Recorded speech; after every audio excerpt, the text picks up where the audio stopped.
we can override the calculate yearly income method.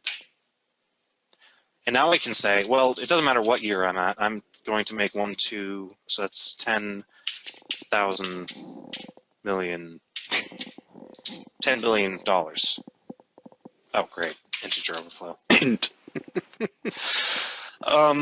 Dope. Okay, so now I've overridden the code in my employee type. So now when I run this program, you'll notice that my behavior has changed.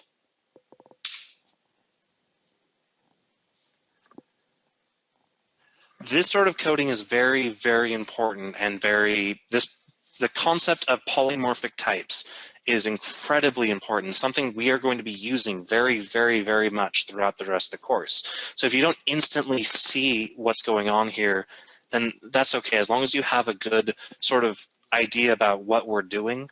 But we're going to see ways to apply this in a variety of very interesting and useful ways later in this class.